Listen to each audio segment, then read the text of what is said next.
Hey, Dr. Robinson. So here's my problem validation reflection.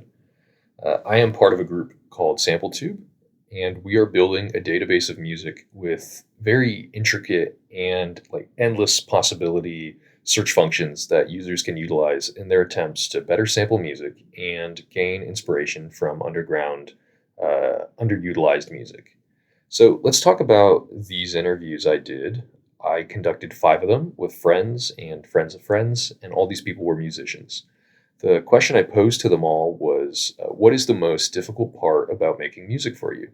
And with that question, I was expecting to hear that their main problem would be something along the lines of feeling unfulfilled or unoriginal when they were gaining inspiration from popular music. So I was attempting to use that question to lead them to talk about dissatisfaction with the current way that they sample or get inspired to make music. Anyway, that's what I was hoping they would tell me. And in some instances, that worked.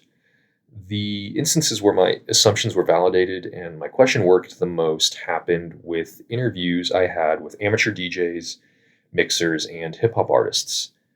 These people had the most relevant information for me. And I believe this is because one of my group members, Aladdin, who originally created this sample tube idea, this is his brainchild, he had the intention of helping people who create hip hop and electronic music, i.e., the types of music he enjoys listening to.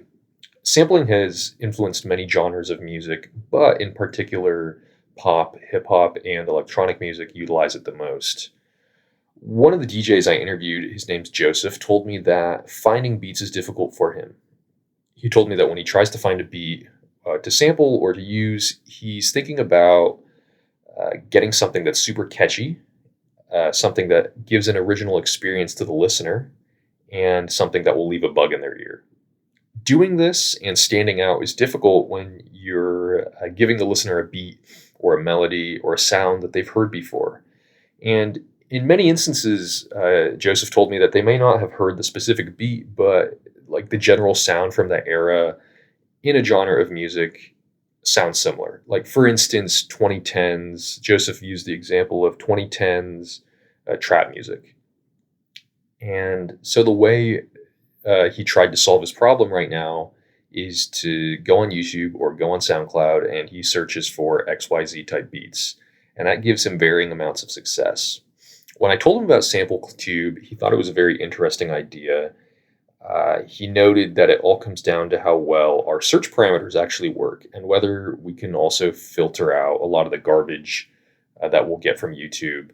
And for instance, I think repeated songs might be an issue.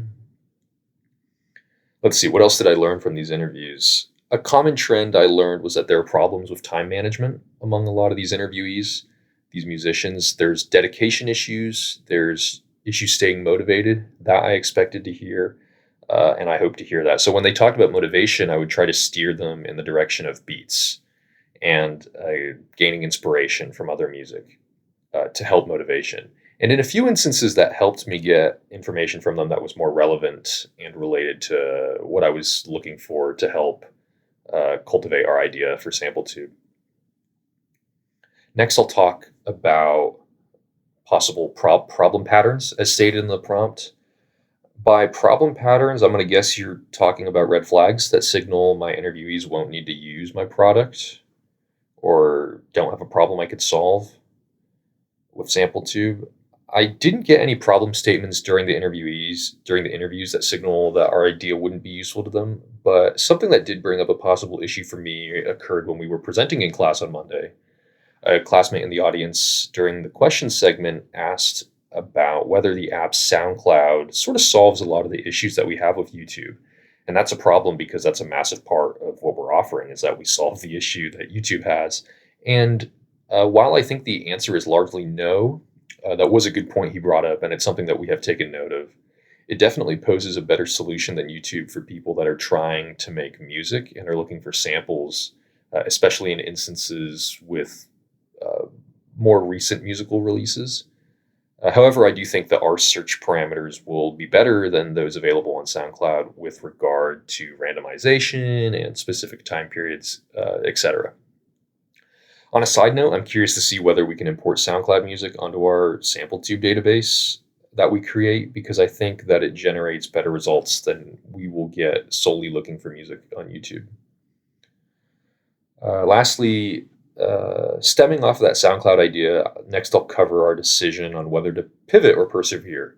And as I stated in our presentation on Monday, we're planning to persevere, and that's for several reasons. One, we're confident in our product. We think it does have a use, even if it is a niche area.